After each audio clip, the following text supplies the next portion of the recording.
Ladies and gentlemen, I am deeply distressed by the tragedy taking place in Kosovo and in the region, which must be brought to an end.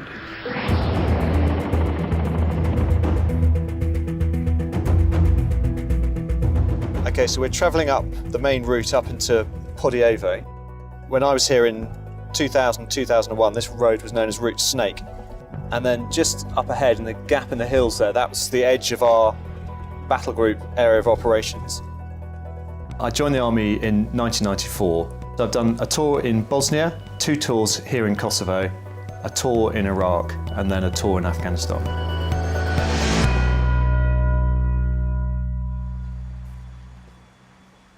These are photographs from when we stayed in the hotel. So we had our tanks based here.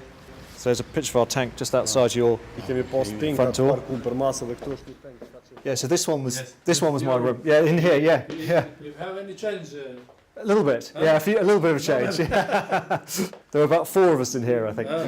14 years later, you begin to see that actually the work we were doing here in Kosovo has had a real impact. I suppose inevitably you leave a little bit of yourself in these countries. Hey, how are you? How's it going? Very good. Seeing Jack again was more emotional than I expected it to be honest. This was a conference room here where we had our morning meetings, and I think the Colonel had an office or something. The interpreters were absolutely essential to the work we were doing, and often they were the face of our organisation in the town hall. I started working for British KFOR June 1999 for nearly 4 years. They are best of days of my life because they changed everything in my life. They brought freedom to our country, to our people.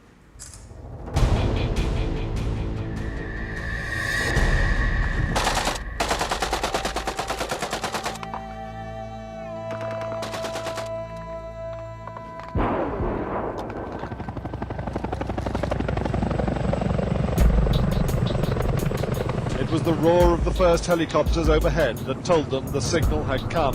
The British were going in. An array of British firepower not mobilised in Europe since World War II. The land they crossed was eerily quiet. Mile upon mile of southernmost Kosovo emptied of its people, the livestock slaughtered, crops unplanted.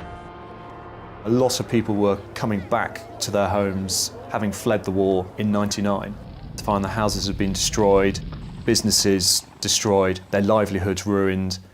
We'd brought that level of stability that Kosovo Albanians hadn't had for generations. Albanians, turn up from nowhere, throwing flowers at us, crying, laughing. It was brilliant. Most of our focus sort of internally was just getting the country back on its feet and helping people out in that immediate stabilisation period. When we first arrived in Podievo, there'd been no waste treatments, no refuse collection or anything like that. So we selected an area just outside Podievo to dig a landfill site and also provide a collection plan. You wouldn't believe what this place used to look like. I mean, it was right up to here, just piles of rubbish and mud. And we had to get JCBs in here to dig all the rubbish out. It's incredible to see clean water and this place looking fantastic. It's changed a lot. I mean, it's amazing to see just a fairly normal European country compared with what it was like 14 years ago. Now play that. The chickens are here. Oh, okay. We had about 50 or 60 chicken farmers in the region.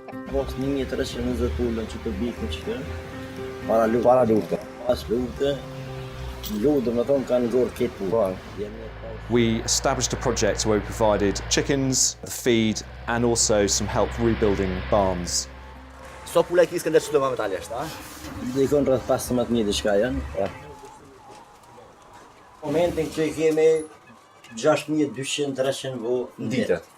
He's now established a big business, and he's supplying eggs to one of the biggest supermarkets in Kosovo.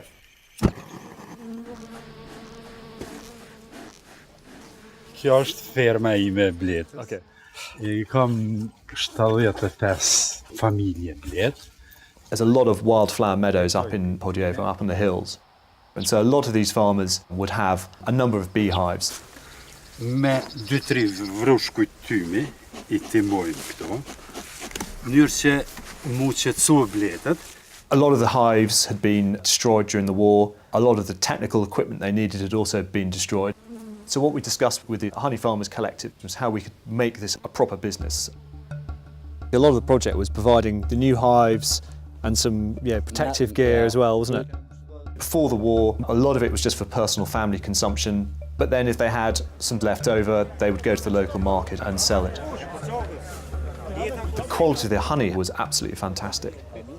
Here's an interesting fact for you. My commanding officer went back and he had an interview with the Queen. Yeah, I know that. And he bought some of your honey for the Queen. Yes. Yeah, I remember that. Yeah. Potentially, those few hives we provided are going to mean just that slightly better standard of life. And with that slightly better standard of life is a stability that was worth us fighting for originally.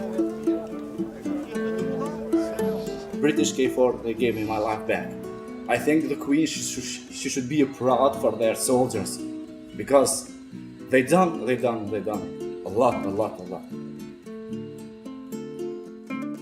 It makes me feel surprisingly proud to come back here.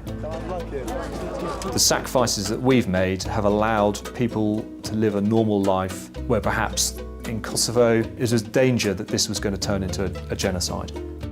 I personally believe that what we did here must have saved thousands of lives.